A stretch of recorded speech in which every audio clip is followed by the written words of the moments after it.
Hi everyone, welcome to my channel. Today I wanted to discuss something that I wanted to get off my chest about sserafim. I am sure you all are at this point somewhat familiar with sserafim, and if not, I am sure you have at least heard of them. With that being said, I wanted to make a disclaimer that in today's video I won't be talking about the situation with garam or any topic of that sorts. With that out of the way, let's begin.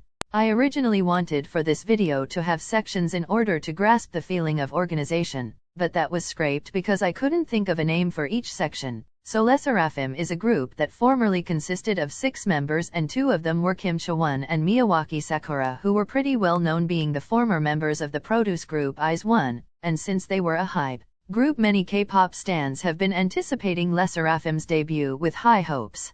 On May 2, 2022, sserafim dropped their first mini-album Fearless with a title track of the same name. What you looking at? What you looking at? What you looking at? What you looking at? What you looking at? What you looking at? I'm fearless, huh? You should get away, get away. 다치지 않게, 다치지 않게. You should get away, get away. I'm fearless, huh? The music video of Fearless wasn't something K-pop scene expected. Rather than being extravagant with a lot of effects, colors, locations, and outfit changes, Source Music decided to keep it pretty simple, and the same goes for the song too. The song doesn't have the usual boom or loud instrumental that we are used to seeing in the 4th gen, or sudden transitions that make the song completely different than how it started. Rather, sserafim kept it quite simple when it comes to the song structure itself. And although you could argue that is just plain and boring and that it will push them into the background of the oversaturated K-pop scene, I on the other hand think this was nothing more nothing less of a genius move. And why do I think that?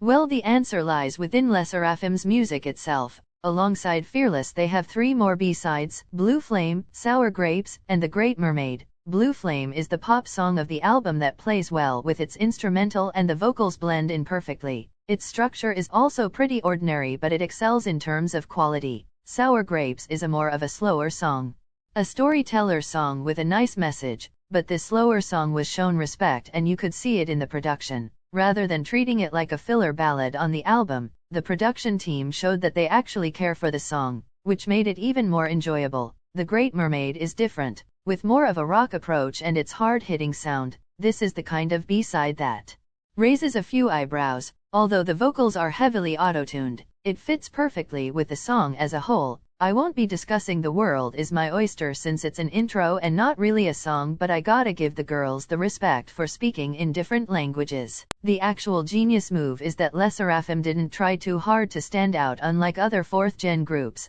No crazy beat switches, no expensive music videos, none of that. Rather, they decided to not give their debut that much effort to be different. They didn't try to stand out, but they ended up doing so. This is where the logic behind the less is more applies. I am not trying to say that Source Music didn't put any effort into sserafim's debut. I am just pointing out that they didn't have any crazy ideas for the girls' debut, and that was their saving grace. Nowadays every group seemingly tries to beat others in terms of music videos, etc., while sserafim are just doing their own thing, unbothered. And even though their debut seemed underwhelming at first, it actually was very smart to keep it ordinary and simple. With that being said, would sserafim stand out as much if they were a 3rd gen group?